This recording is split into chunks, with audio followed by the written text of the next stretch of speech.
नमस्कार मित्रांनो, या व्हिडिओमध्ये आपण इंग्रजी वाक्य तयार करायला शिकणार आहोत. चला तर व्हिडिओला सुरुवात करूया. पहिलं उदाहरण आहे. पहिलं वाक्य घेतोय मी. मी तिला पाहिले. आता मित्रांनो, या वाक्याला आपण क्रम द्यायचा आहे. तो क्रम अशा प्रकारे द्यायचा. आपण नंबरिंग देऊया. 1, 2, 3 अशा प्रकारे आपण नंबर दिलेला आहे. पण मित्रांनो, जेव्हा आपण या वाक्याचे इंग्रजीत भाषांतर करणार त्यावेळी आपण थोडा क्रम बदलायचा आहे. तो अशा प्रकारे बदलायचा. करता आहे असा 1 नंबरला घ्यायचा आणि जे क्रियापद आहे शेवटचं ते 2 नंबरला घ्यायचं आणि जो मधला भाग आहे तो 3 नंबरला घ्यायचा. अशा प्रकारे आपण क्रम दिलेला आहे. आता मित्रांनो, मी साठी काय वापरतात? मी साठी आय वापरतात. पाहिलेसाठी सी, पण पाहण्याची क्रिया पूर्ण झालेली आहे म्हणून इथं आपण सॉ लिहिलेला आहे. आणि राहिला मधला भाग तिला. तिला यासाठी आपण शब्द वापरतो हर. म्हणजेच आपलं उत्तर आलेलं आहे आय सॉ हर, म्हणजेच मी तिला पाहिले. अशाच प्रकारे आपण पुढील उदाहरण घेणार आहे. पुढचं वाक्य आहे तो खाली बसला. तो खाली बसला. आता मित्रांनो, वरील प्रमाणेच याला सुद्धा आपण नंबरिंग करून घ्यायचं आहे. 1, 2 आणि 3. आता जेव्हा आपण याचं भाषांतर करणार त्यावेळी आपण करता आहे असा 1 नंबरला घेतला, क्रियापद 2 नंबरला आणि मधला भाग 3 नंबरला घ्यायचा आहे. आता आपण वाक्य तयार करायला घेऊ. तो साठी आपण काय वापरतो? तो साठी वापरतो ही. बसला. सीट म्हणजे बसणे, पण बसण्याची क्रिया पूर्ण झालेली आहे म्हणून आपण सॅट असं लिहिणार आहोत. SAT. कुठे बसला? तर 3 नंबरचा भाग खाली. डाऊन. डाऊन म्हणजे खाली. ही सॅट डाऊन म्हणजेच तो खाली बसला. पुढील वाक्य आहे तो थकलेला होता. तो थकलेला होता. यालाही आपण नंबरिंग करून घेऊया. आता मित्रांनो, उत्तर लिहिताना आपण वरीलप्रमाणेच करता आहे असा क्रियापद 2 नंबरला आणि मधला भाग 3 नंबरला लिहायचा आहे. आता याचं भाषांतर होईल.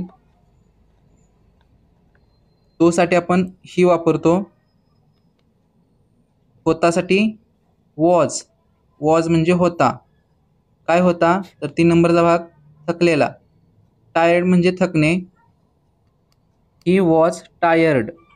तो थकलेला होता. पुढील वाक्य आहे तू ते करू शकतोस. तू ते करू शकतोस.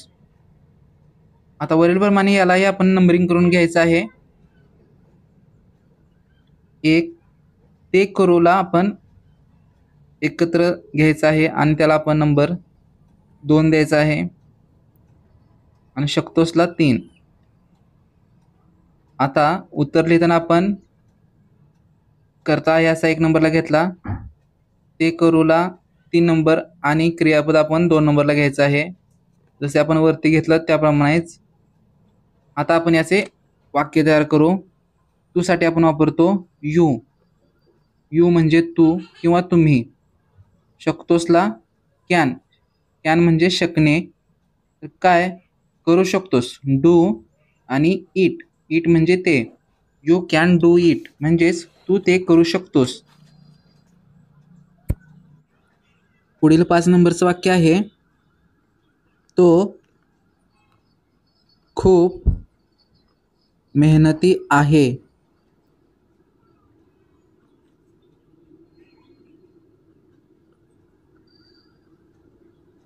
तो खूप मेहनती आहे.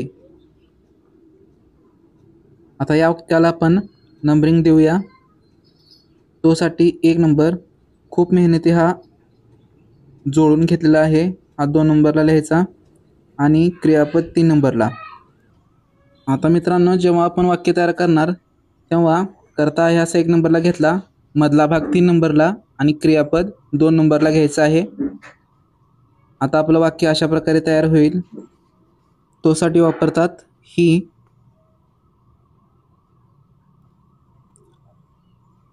यानंतर क्रियापद आहेला इज. काय आहे? खूप मेहनती. व्हेरी आणि मेहनतीला शब्द काय आहे? मेहनतीला शब्द आहे हार्ड वर्किंग.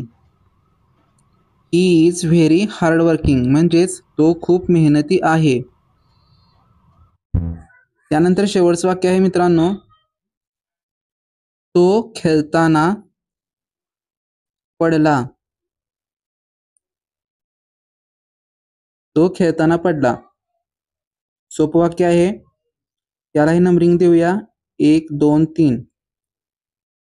कर्ता पण 1 नंबरला घ्यायचा, मधला भाग 3 नंबरला आणि क्रियापद 2 नंबरला. आता आपलं वाक्य अशा प्रकारे तयार होईल. तो साठी काय वापरतात? ही. पडलासाठी फॉल, पण पडण्याची क्रिया पूर्ण झालेली आहे म्हणून फेल येणार. कुठे पडला? खेळताना. खेळतानासाठी आपण व्हाईल प्लेइंग. व्हाईल प्लेइंग म्हणजे खेळताना. ही फेल व्हाईल प्लेइंग. तो खेळताना पडला.